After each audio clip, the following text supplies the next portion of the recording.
Our next two budgeting methodologies are participative budgets and negotiated budgets. Now, essentially, when you're creating a budget, usually what comes to mind is that the managers of the organization or the people senior in the hierarchy make budgets.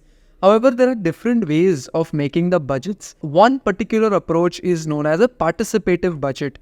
Now, what do we mean by participative budget?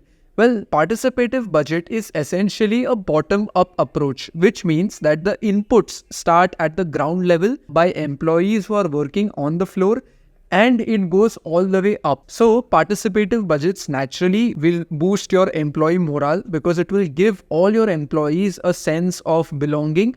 It will make the employees feel heard in a way if it is a participative budget.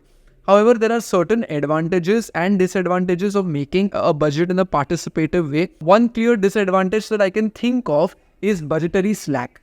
So once again, we understood budgetary slack in our video on incremental budgeting, where essentially instead of adding a 10%, which you think is the most efficient and what you will be needing, you add 15%. You are just giving yourself a cushion of 5%, and that is known as a budgetary slack.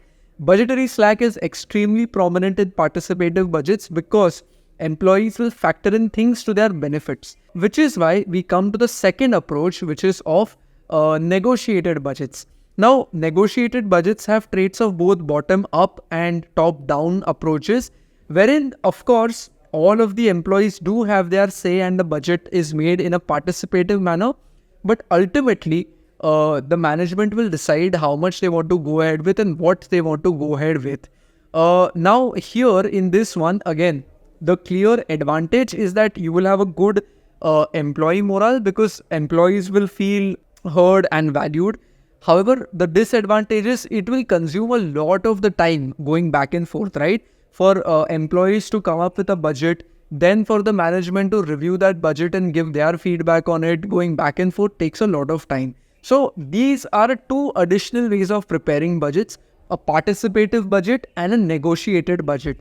I hope you have found this video helpful. There will be one final video in this series which is around activity-based budgeting. Stick around for that.